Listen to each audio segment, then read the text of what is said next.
Hello, everybody. This is Stacey from The Advisor, and I'd just like to give a huge thank you to our sponsor, Dr. Bradley Nelson, the brilliant mind behind the Emotion Code and the Body Code, and a New York Times bestseller. His groundbreaking work is helping people all over the world to release trapped emotions and unlock their body's natural healing power. Now, today, I am thrilled. I am so thrilled to welcome Dr. Nima Rahmany, and a world-renowned expert in helping people break free from trauma bonds and codependency to create healthy, fulfilling relationships. His mission is to guide individuals through emotional healing process so they can step into their own authentic power. Dr. Nima, I am so excited to welcome you to the show. Please say hello to our listeners and tell our listeners a little about yourself. Hello, Stacey. It is fantastic to be here.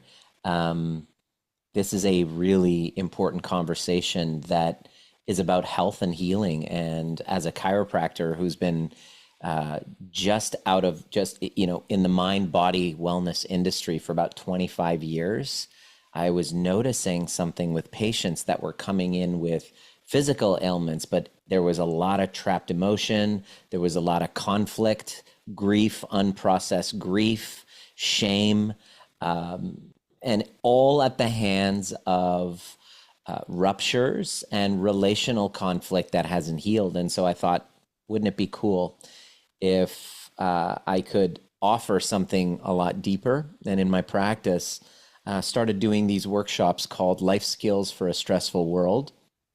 And I noticed that the patients that came in to learn about how stress was impacting the problems that they were coming to see me with, they learned how to become their own medicine, because the doctor of the future is actually the patient, I believe. And teaching them how to become their own medicine, things started to evolve. I started to fall passionately in love with the teaching aspect of being a chiropractor. Doctor actually means teacher. And so when I it wasn't until I got married and then went through a divorce and a series of failed relationships leading to a really toxic one that woke me up to trying to fill the gaps in what I was missing in my life. And I now teach what I needed to learn, which is learning and understanding healing attachments, breaking that push and pull dynamic between the anxious and the avoidant, and understanding trauma bonds, codependency, and learning how to take whatever you're triggered by a partner and learn how to self-regulate, and then take ruptures that can happen and turn it into deeper intimacy. So life is relational, and we don't get the skills of how to manage, how to repair from conflict and rupture. And so that causes a downstream issue of health. And so I really love teaching people how to, the most critical skills that I never learned that wreaked havoc in my relationships. And now becoming trigger proof was born. It's a cognitive and a somatic methodology that helps you learn how to navigate conflict and going from insecure type of relationships to secure ones. So I'm now married, have a beautiful son who's 4 years old at the recording of this. Starts kindergarten, and I love teaching a global community of people really committed to breaking cycles of intergenerational trauma, and that's basically what I do. But I'll always be a chiropractor at heart. I love that. I see so many people, especially in the chiropractic offices, they're all different age groups that come in, from babies to elders, and so It's many people magic. are affected. Yeah, it's so many people are affected by emotions, and they don't even realize that they're carrying so much emotion, so much baggage. And my famous quote, I would always say 70% of illnesses are caused by stress. And then one time a doctor came on the show and he goes, no, no, no. 100% of illnesses are caused by Yeah. stress. Yeah. And and a lot of people will say that, I hear this excuse and I don't like it. They say, well, they were born in this generation, so this is the way, this is normal for them.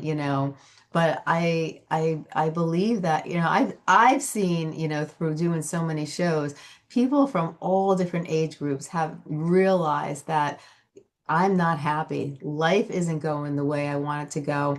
I'm suffering emotionally and I got to make a change.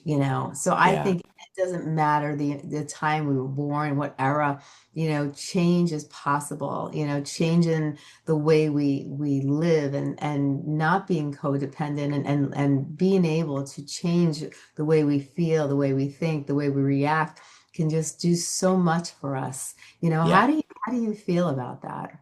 Well, yeah, that's the concept of becoming trigger proof. I mean, it all begins with in the moment. I mean, we all consciously say that there are elements in our lives that we want to change, but then there are unconscious complexes at play that are keeping us reliving certain patterns. And until we make the unconscious conscious, Hmm. as Carl Jung says, until we make the unconscious conscious, it will rule your life and you'll call it fate.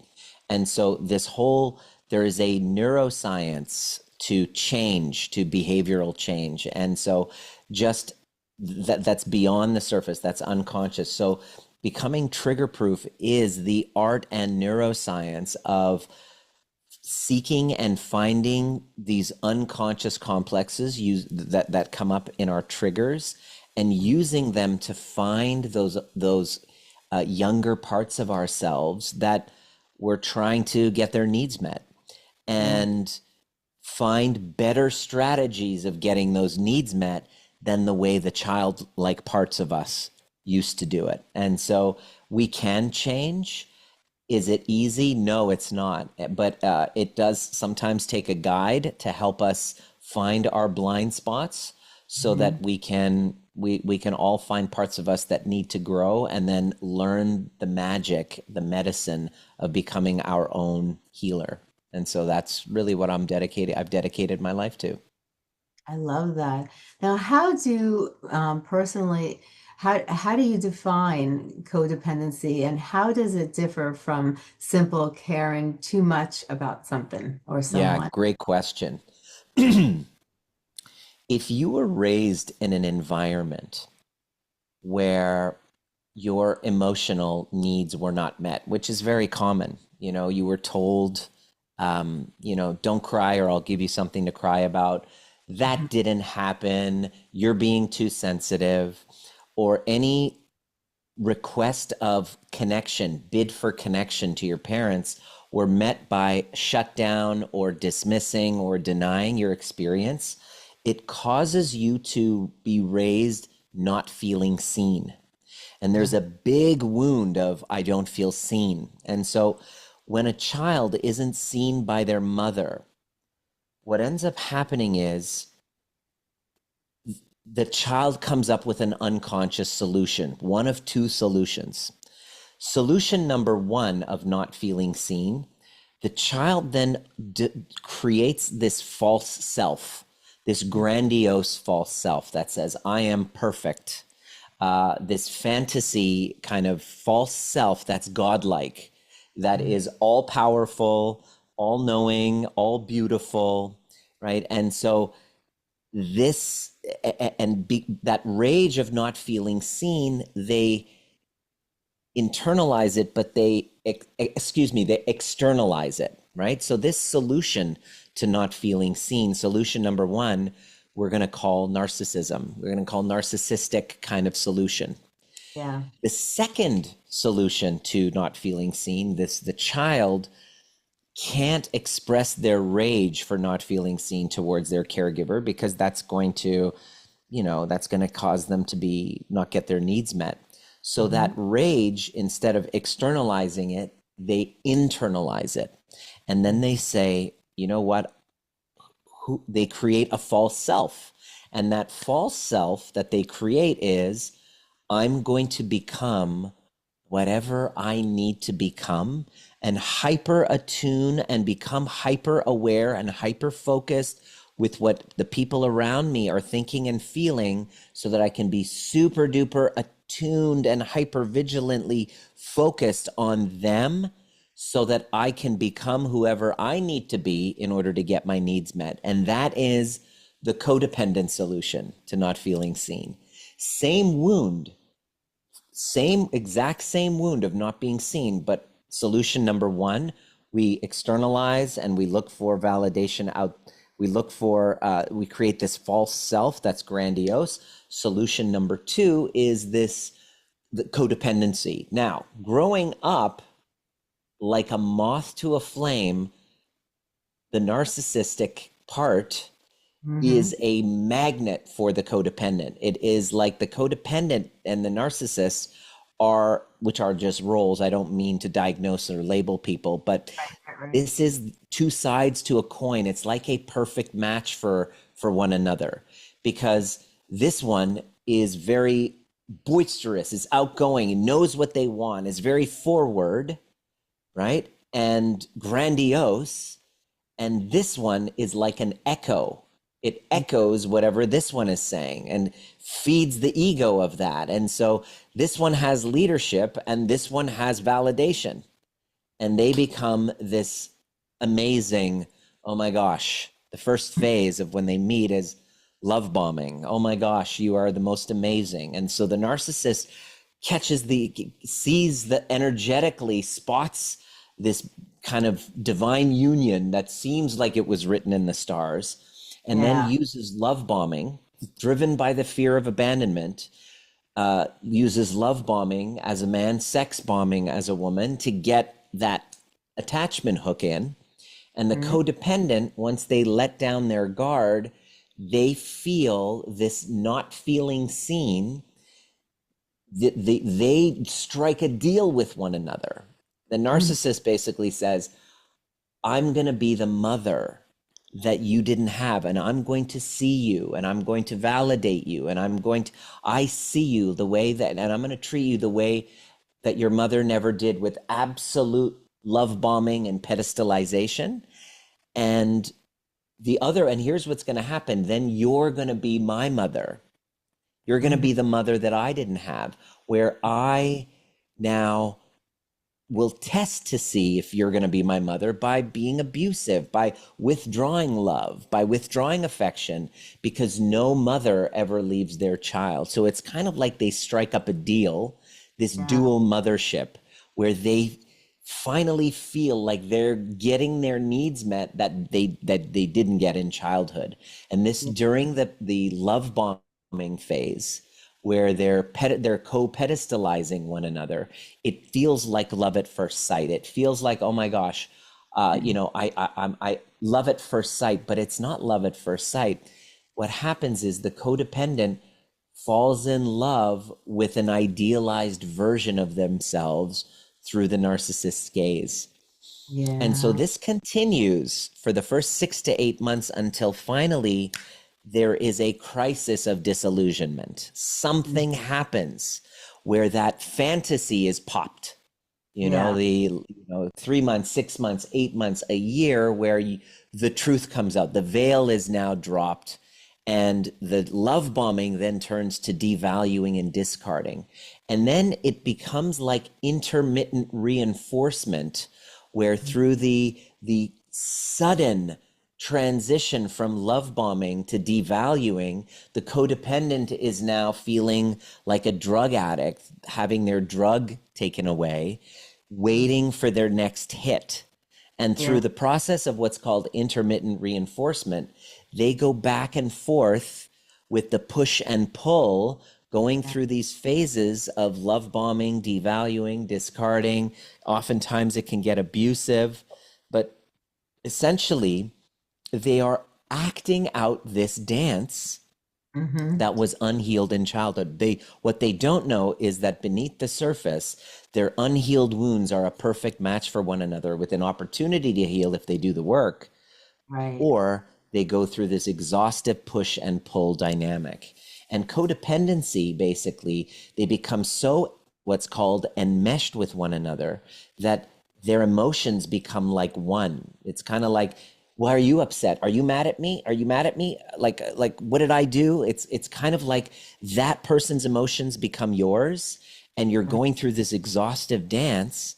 And essentially what happens is codependency is I need you for safety. Yeah.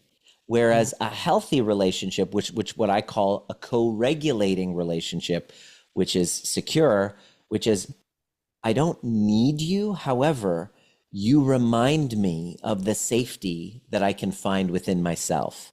So Right. codependency is characterized by, like constantly like apologizing for, everything, thinking that you're constantly like at fault, blaming yourself, um, being so preoccupied with what the other person is thinking, saying, doing, looking to the other person and how they're feeling to know how you're supposed to feel. And that's called enmeshment, where the boundaries, the two are not even separate. And it's really exhausting. It wears away at your health. And by becoming trigger proof, by healing what this is really about, you have a chance of stepping up and either them stepping up and meeting you there or having the courage to finally leave and then find a healthy relationship where you can actually have a co-regulating one rather than a codependent one.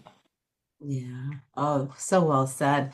I've seen people like I know somebody that Everybody consists knows somebody in that situation they or would has say, been there or is in that situation. yeah, they would do nothing wrong, but they would consistently say, "Oh, I'm so sorry. I hope I didn't offend you. I'm sorry, I'm sorry." And I'm like, You didn't do anything wrong. Like Yeah. why do you keep asking, saying I'm sorry, That's a And fawning, people-pleasing response. Very common in people who identify with codependency. You got it. It's called the fawn response. wow, Now what are some of the early life experiences or patterns that can predispose someone to form trauma bonds? Well, if you, like I said, any type of, the parenting where, trauma, any trauma where you felt abandoned, neglected, physically abused, that causes you to have to separate from yourself. Yeah. When you have ruptures with your parents where there is anger, there wasn't an opportunity to repair, right?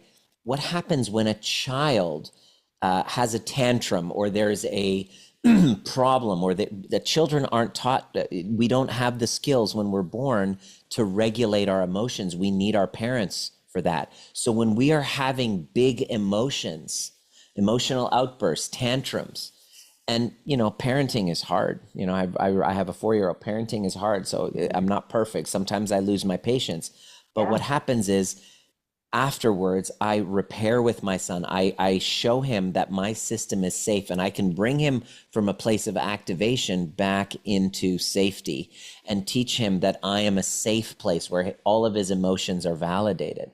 But Yeah. most of us, myself included, weren't raised with that, so we are raised with parents who dismiss our emotions, deny our emotions, tell us they invalidate our emotions, Mhm. and or abandon, neglect, or just generally you're there and watching your parents go through their own codependent type of situation where they're modeling it to you. How was conflict modeled to you? Was there rupture and repair, right? So if you were raised and you weren't given the information or the scenario where who you are is enough, you don't have to perform for love. If you were ever put in a position where you had to perform for love or you had to be a certain way, you are Yeah. conditioned to abandon yourself. Hmm. Love means in order for me to belong, I must abandon myself, right? Yeah. So that framework, unconscious as it is, you take it into a relationship dynamic, and all you know is love is self abandonment. And so, abandoning myself, my desires, my needs, my emotions, in order to maintain connection, if Mhm. that message was implanted to you as a child, then it's of no surprise that you're going to repeat that pattern and you're going to marry the exact same type of dynamic you end up with in childhood. It's kind of like you're a fishbowl, you're a goldfish that was born into a fishbowl of dirty water. You don't know that it's dirty. You just think that it's water. So you're going to Yeah. go seek out the same type of toxicity because it feels familiar, and familiarity is safety. Even though it's not quote unquote safe, it might feel safe to your nervous system because that's all you know. It's familiar. Now, do a lot of people come to realization that, they are codependent, they do have some issues, they need some help, that, that this behavior or this relationship is wearing me down? Yeah. Do the people realize? Because, denial, I've written books where, denial, I've written huge chapters on denial because so many people don't want to really, you know, realize that, hey, I'm in a relationship that's not healthy for me. Yeah. I'm in a relationship that's deteriorating my health. I'm in a Yeah. relationship that's going to destroy me if I keep continuing in this Yeah. path. It's not really necessarily a conscious denial, Stacey. It's actually familiar. How do you know that it's like it's normalized to have relationships like that, right? You just repeat it. The thing that people reach out to me, they don't necessarily come to me saying, "Hey, I'm codependent. Can you help me?" Unless they've been following my YouTube channel or they've been Right. following my podcast. They're like, "Wow, what you're saying is true." Or they did my attachment style quiz and they're Yeah. like, "I'm an avoidant. I'm a dismissive. I am a disorganized. Fearful avoidant." Yeah. So they don't have the language. What they do know is that they say, I'm in a, I'm not sure. Am I the problem in this relationship, or are they? I'm just not feeling fulfilled. My emotions are constantly dismissed or denied. Every time I bring something up, they get defensive. I can't express myself in this relationship. I don't feel seen. I don't feel heard. I don't feel listened to. Um, Usually it's the woman that is reaching out with those complaints. The men Yeah. reach out to me. Here's what they complain about. They're like, my wife just left me and I'm blindsided. And it's not usually the guy who's like, what's going on? Should I stay or should I go? Unless they've done some deep work. With him, it's usually, oh my gosh, I'm about to lose my partner and it's really taken me out and I don't want to lose my marriage. And now I'm researching it and I'm discovering all these things about myself. Usually the thing that wakes men up, unfortunately, is a wake up call where the wife is basically saying, I've had enough. I've been trying to talk to you for so many years. You're not listening. I don't feel emotionally seen. It's really then when they come in and they do my overview experience, the workshop, they go, holy shit, I'm in a codependent relationship. Holy crap, this is a replay of my childhood. So depending on how aware they are in the Yeah. journey, their experience within relationship is that, why do I keep dating the same type of person? Why do we keep having the same argument? We keep thinking it's resolved, but it's not. I felt betrayed, or I'd had a betrayal and I just can't let it go, even though that they're doing everything. What's wrong with me? Because I keep having these flashbacks and I just can't let it go.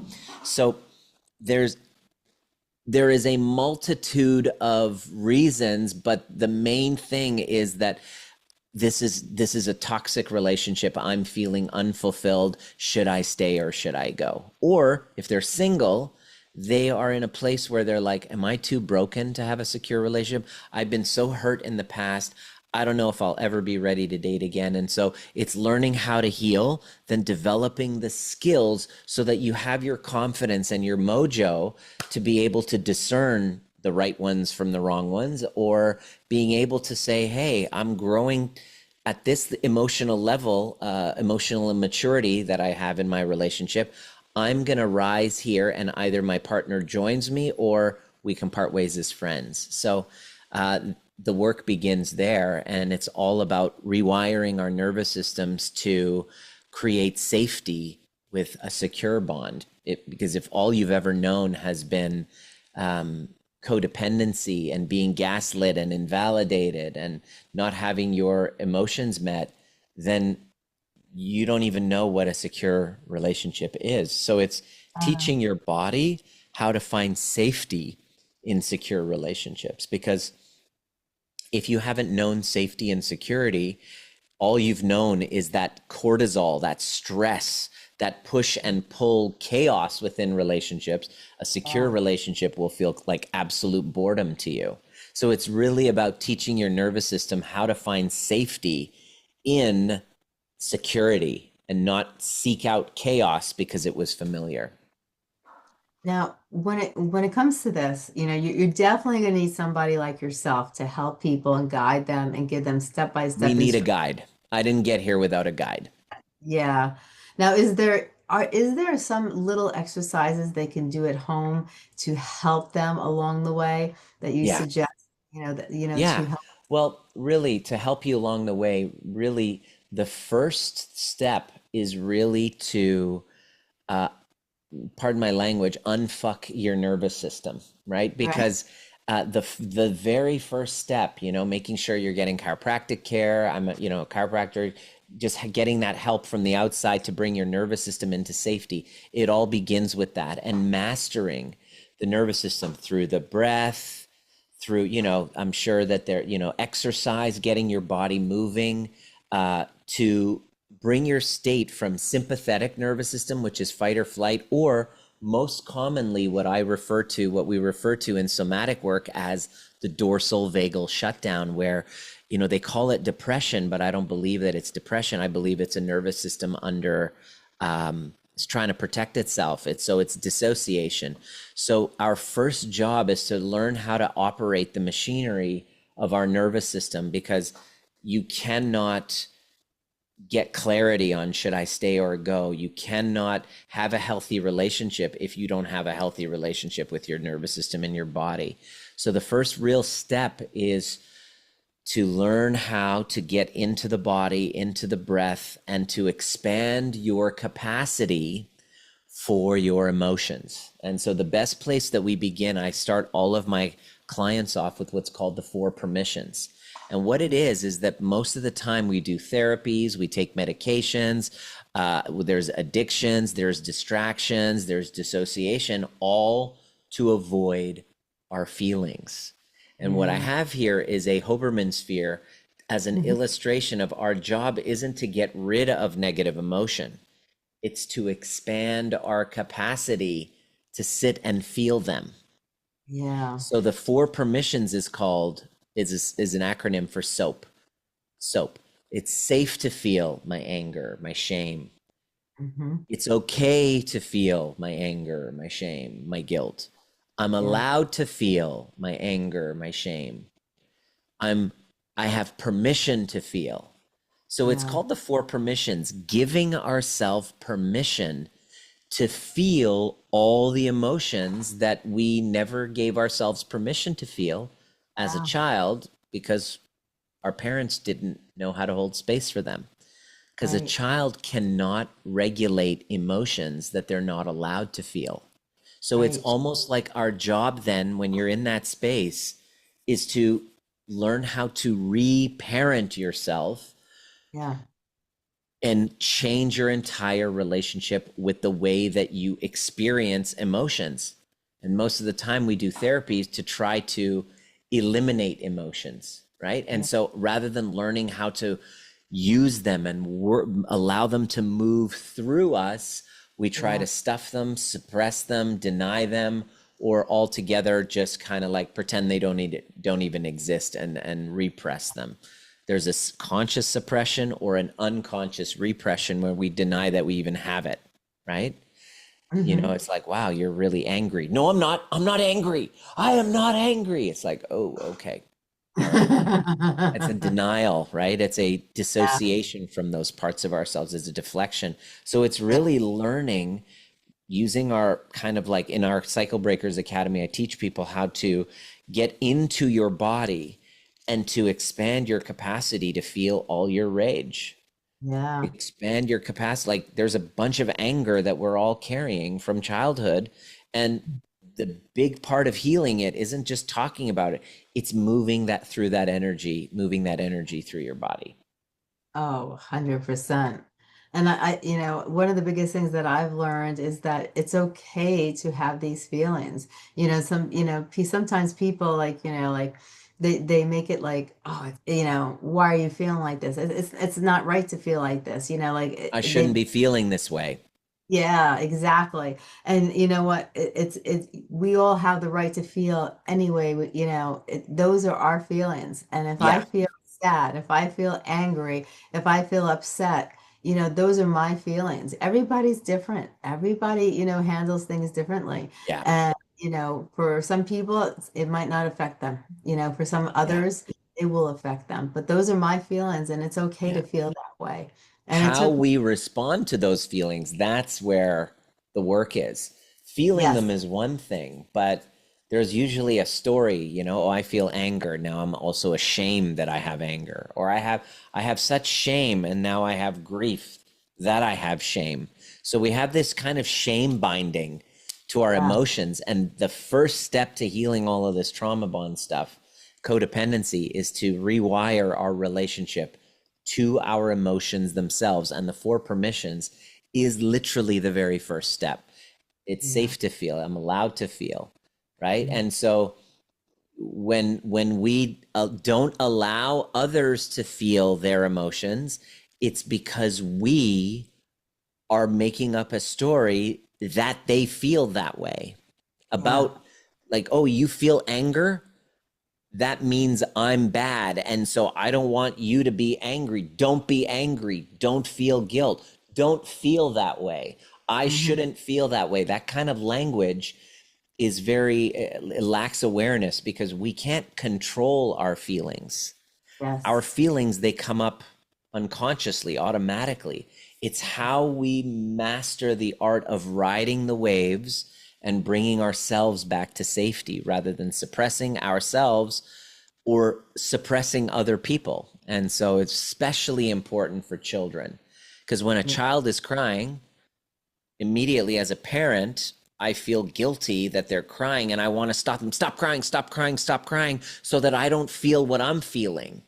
Yes. I got to stop you from feeling what you're feeling because it's making me feel a certain way. And so Right. this enmeshment, this emotional enmeshment causes us to fracture from ourselves. And the first step towards undoing all of that, which takes practice, I'm doing this weekly with my academy, is to shift our relationship with our emotions. So we're not resisting every aspect of who we are. Yeah. That from there our relationship with others becomes a lot smoother because of our relationship with ourselves. Yes, that is 100%. Now, what are the most subtle signs that someone is stuck in a trauma bond? The subtle signs essentially is this, it's like an addiction. It's you are completely preoccupied with what the other person is thinking or doing. Whenever I'm talking to these people on a kind of like a discovery call, or what I call the intuitive blind spot session, I ask them about how they're feeling, and then they talk about the other person. They go right to the other person. I said, I didn't ask about them. I asked about you.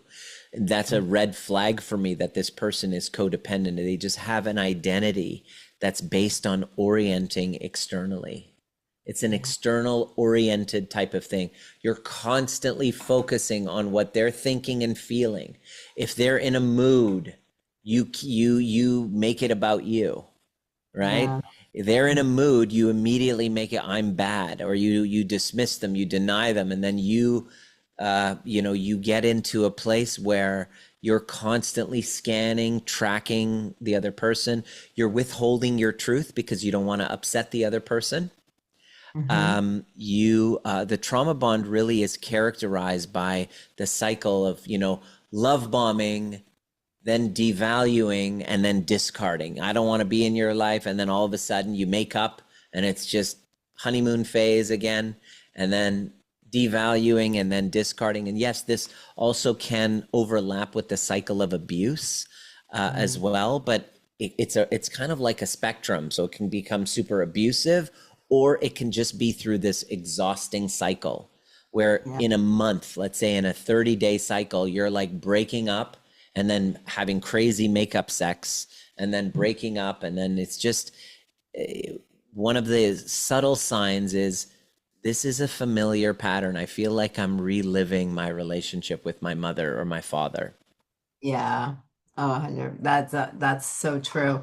Now, when you see that happening, how do you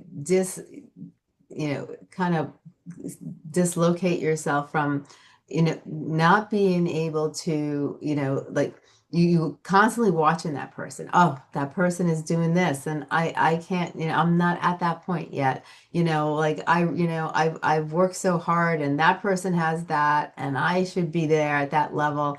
How do you dislocate, like, and separate yourself where you are focusing on just you and trying to improve Yeah. your life and be codependent and not be, and not focus so much on the other person and what they're doing? Because, many times we're at different levels. Everybody's different, and, someone could, we never know what's going on behind the scenes, and so how do you separate Like yourself? comparing yourself, you mean? Yeah, exactly. Yeah. How do you stop doing that? There's two answers for me. The first is to cultivate a practice of orienting into your body.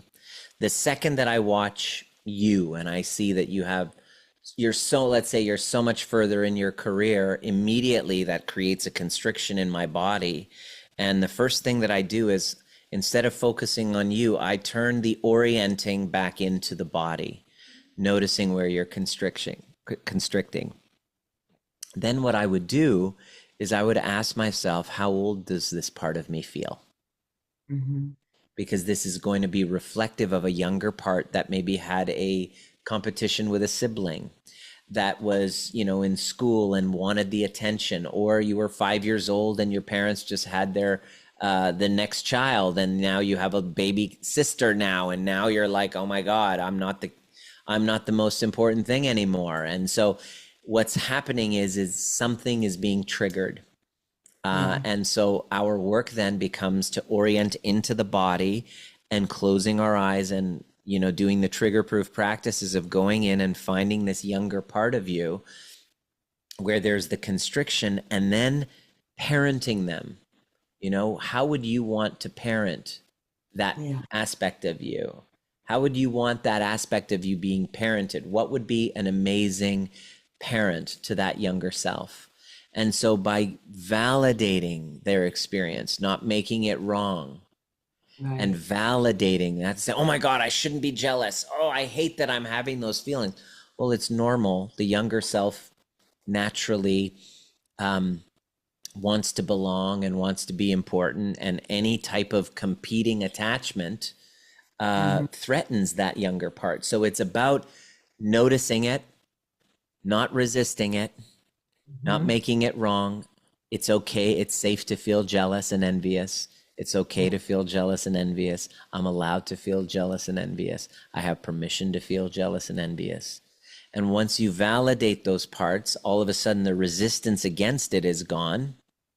You Hmm. can relax to it. Your adult self comes online, and now you can lovingly um, allow that part of you to be there, right? Yeah. Because that's why we grow, right? I Yeah. have a twin brother, so I'm constantly growing up comparing. I still do it. We still have that experience, right? Oh, he bought a house. Oh, now, before it was like, oh, I made the baseball team. He wanted to make the baseball team. That was when we were like 9, 10 years old. Now we're in our, we're 50 almost. And now it's like, oh, I bought the big house. Now he's got to buy the big house, right? Yeah. I've lost weight. He's got to lose weight. Like, so my work isn't to shame those parts of me. It's to validate those parts of me. It's to meet those parts of me with compassion Right. instead of shaming them. And so that this becomes a spiritual practice of orienting internally. Notice Right. how the answer is, oh my gosh, I go in, I notice the trigger. That trigger becomes a portal to find parts of me to love. And it all comes back to orienting internally. I love that. Now, how can someone distinguish between a healthy relationship and one fueled by codependency? Yeah. It's a spectrum, right? What we're looking for is what's called interdependency. Codependency is my sense of safety is in your hands. Interdependency is co-regulation is I remind you of the safety that's within you and you do the same for me. And Yeah. I'm married now and we have a very healthy, secure relationship, but it doesn't mean that we're completely needless. It's a duality. It's I don't need you and I'm choosing you every day, Yeah. right? I don't need you. And so some of the traits of a secure some of the traits of a secure relationship is you know, you feel safe close to one another Mhm. and you feel safe in parting ways too, like when you're not together, right? Whereas the insecure dynamics, there's always a little bit of drama that happens once you get together and once you leave because it brings up abandonment wounds. And so Right. having that sense of safety both together and apart, right? Hmm. That is one of the, you know, one of the signs of secure attachment. Um, just feeling like a general goodness with one another most of the time, Hmm. right? Feeling like a general state of goodness that this person really, we really have each other's backs. Like we're a Yeah. functioning pair, but we're like a team. Like we're teammates rather than opponent, like opposition. And I know during arguments, it can feel like we're opposing, but in the grand scheme of things, I know she's got my back and she knows that I have my back. Okay. Yeah. Um, Another telltale sign is when there is really great news, you want to tell this person. When there's bad news, you want to tell each other. It's like you're the first point of contact, right?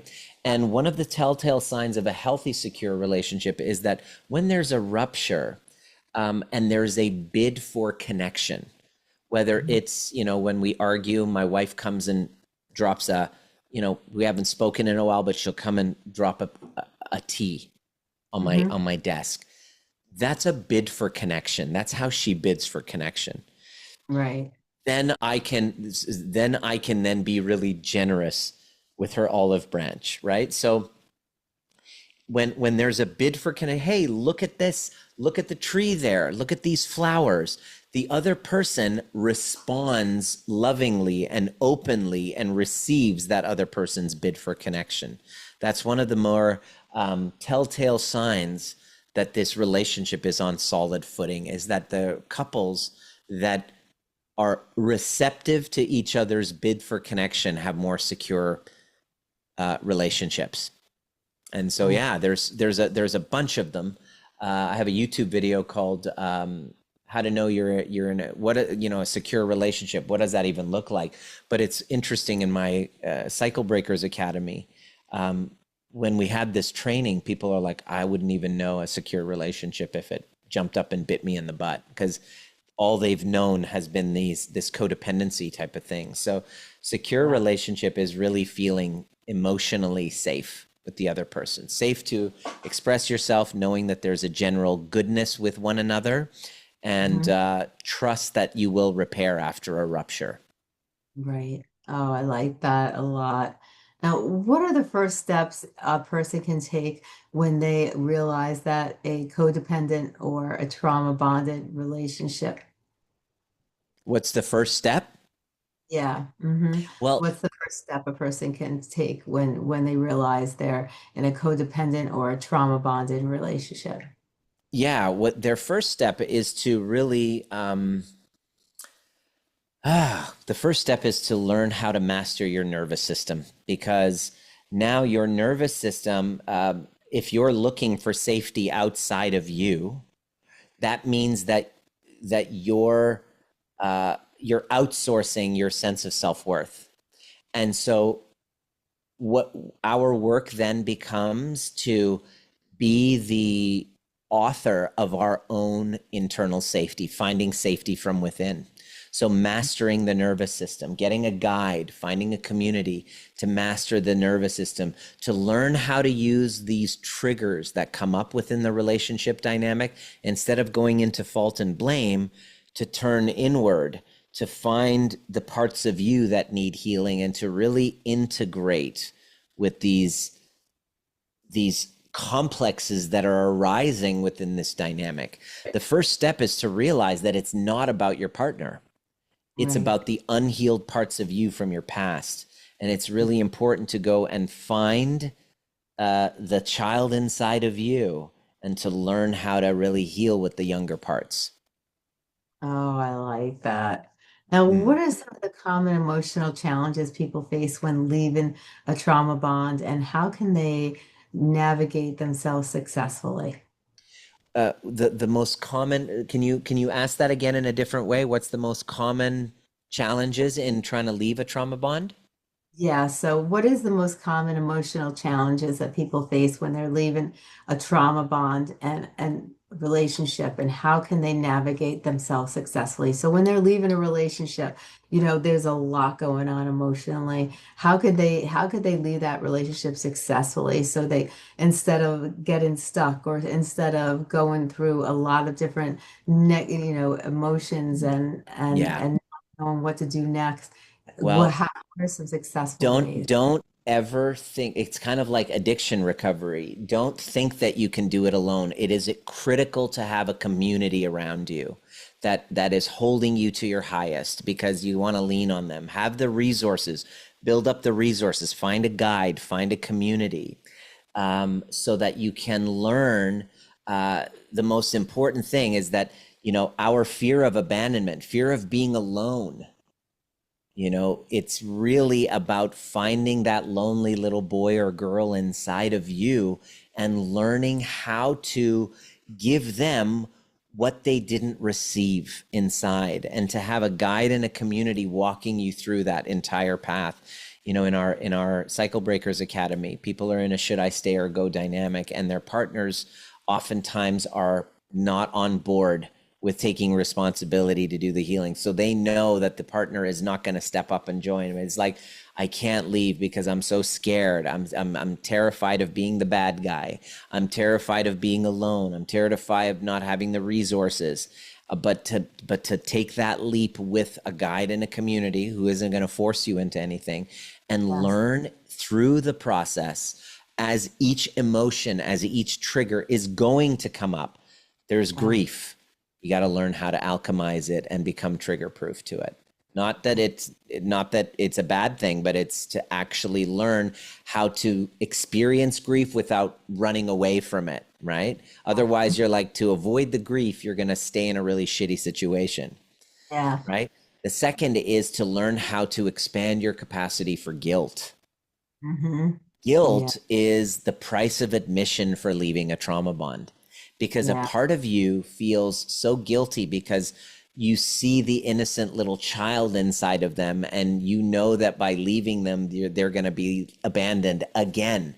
And you're replaying their own childhood wounds. So many people stay in a trauma bond because they're afraid of the guilt of feeling like the bad guy. So you got to learn how to expand your capacity for feeling like the bad guy, become trigger proof to grief, to guilt, to shame. The next piece is, once you start to learn how your unconsciousness contributed to it without fault or blame, you're Yeah. still going to start to beat yourself up and blame yourself. So you got to learn how to trigger proof yourself to shame, because you're like, oh my God, I should have known. I shouldn't have abandoned myself. I should have left sooner. I shouldn't have married this person. All of these shoulds start to bubble to the surface, and it's going to bring up a lot of shame. So you got to learn how to be with shame. This is Yeah. why people don't leave trauma bonds, because they know what to expect when they're in it. Even though it's shitty, it's painful, but it's familiar. They know what it is. But to leave the familiar, they're going to have to feel fear. They're going to have to feel loneliness. They're going to have to feel guilt. They're going to have to feel shame. Then there's a shit ton of resentment that they've Yeah. been holding on to, right? And they don't know what to do with that. They either are run by resentment, or they've been suppressing their resentment. They're like, oh, I don't feel any. And so it's this human being who's developed an identity who has no capacity for any negative emotion. And so having a guide and a community teach you how to sit with the discomfort so that Mhm. it alchemizes into love over time. This is the only way that it has worked. And to feel the grief that you're avoiding by staying in that relationship. So it's like you're either choosing the resentment to be in the relationship, Mhm. or you're choosing guilt and grief. Yeah. So you got to trade in resentment for guilt and grief. And Yeah. that's the normal process. But many people just don't have the capacity for it. Yeah. So they will stay in resentment and then slowly wither away, slowly die inside. And people Yeah. do die a very, very a lot faster when you're stuck in this toxic dynamic. It's scary. It's like addiction recovery. Essentially, you're going to have to become somebody else. I had to be somebody else, right? I Yeah. was in my relationship situation and it had gotten abusive. And I knew that had I left, she was going to use the fact that I slapped her. We were very public in my community around it. I knew that I was like, please don't, please don't file a police report. Please don't. And so she's like, I'll think about it. So she used the threat of potentially filing a police report. She Mhm. used that threat to keep me in the relationship to the point where I was terrified to leave. This is why I understand people who are terrified to leave. So for an entire year, I stayed. Almost Yeah. like 11 months I stayed because I knew that had I left, that my reputation was going to be smeared. And I Right. couldn't afford that because I had built up this career and this kind of Yeah. like Dr. Nima character, right? So I Mhm. had to do the work, and the work was for me to sit and feel my shame and my resentment. And I got to a point of self-worth that, so much anxiety that I was living a lie, that I knew that had I continued, I would Right. die. Like I just wanted to end my life. So people don't leave trauma bonds unless staying in them becomes more threatening and painful than leaving. Mhm. So finally, I got to a place of inner work, did the polyvagal theory, somatic experiencing, inner child work, so that I could love all the parts of me that I was trying to hide. Mhm. And finally I stepped up and I finally left. And sure as anything, her story of being a team changed to domestic abuse survivor. And Mhm. she finally, a couple of years later, put a case together and filed that police report out of revenge.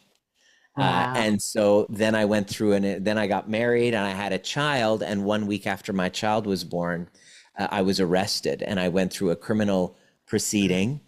And I wouldn't have been able, because I was prepared to deal with the consequences and the shame of leaving, because I knew that staying, which was what she wanted, Yeah. staying was going to be more devastating for me than the reputation damage of leaving. And Right. so leaving a trauma bond is my specialty because I had to live it. And so Yeah. now I help people break free from it. It's not a fun process. I don't Right. recommend doing it alone. I sure as heck didn't do it alone. But it is a critical um, kind of initiation if you want to live an amazing life. And I live an amazing life right now. My relationship's amazing. I love my family. I love the message that I'm teaching. I've written a book about the whole experience, becoming trigger proof to the opinions of others, being Yeah. understanding that leaving is going to piss that person off, and they are going to possibly smear you. They are going to drag your name through the mud. They might even try to hurt you in some way. But Yeah. to gather the resources and the team to develop the strength and the capacity to to find your sense of self-worth on the other side of it. And my life is a demonstration that it's possible. I love that. This is definitely something that you really need a guide. Really need a coach. You really need, professional to help you through it. I did not do it alone. Yeah, I think it's virtually impossible to do it by yourself. Like you mentioned a few exercises you could do at home to make you feel better, Yeah. but definitely need somebody to kind of gear you step by step on how to do it and Yeah. just and then follow through with that individual and make sure that you're doing everything the right way and have that person take you Books are along. helpful. Podcasts are helpful. Even having a therapist to talk to is helpful.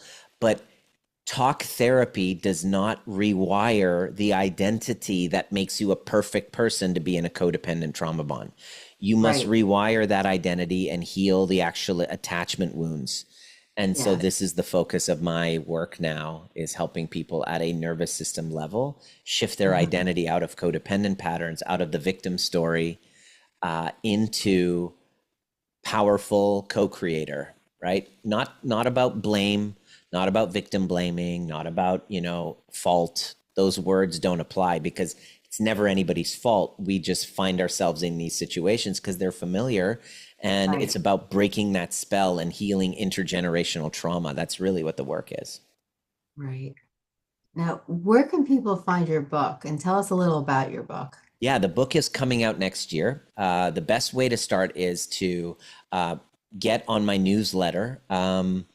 And I have an attachment style quiz. I'll provide the link there where you find out what your attachment style is, and then I give you information on how to rewire that. Yeah. So the book, when it comes out or when it's available on pre-order, the people with the first dibs are on my email list, Hmm. and there's all a bunch of bonuses and opportunities to really get started on the work before the book comes out. But it all begins with that attachment style quiz that I'll provide for you. Oh, I love that. Now, tell us a little about the services that you provide.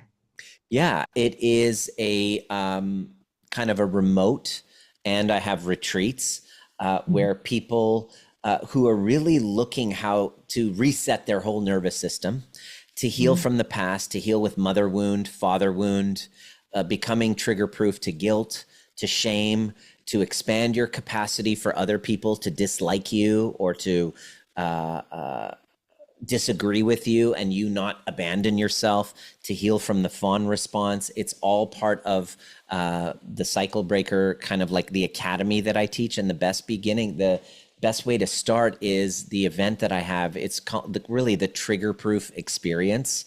It's called the Yeah. overview experience, and it is a 3-day event that I turned into a 6-hour 3-day live event in Yes. person that COVID hit, and I turned into a 6-hour Zoom event, which I teach you the mastery of rupture and repair. All of Right. the skills that I did not have and my relationships showed. This is for people that are ready to put down the blame game, ready to let go of their story from the past and learn how to break that cycle so that their children can be raised in homes that are a sanctuary, not a battleground. And so I teach you the art of rupture repair and secure high level secure relating skills at the overview experience. And it's all kind of on my website.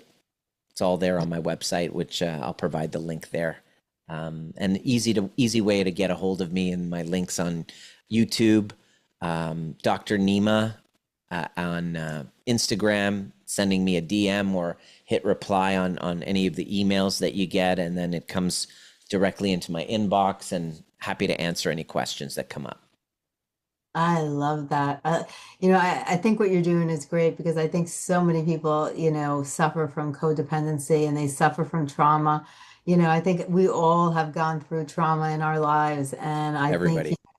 everybody's gone through trauma in their lives, and I think it's really hard sometimes to learn how to break free. I think a lot of people have a very difficult time, breaking free from trauma and codependency. They don't know how. They don't even know where to begin.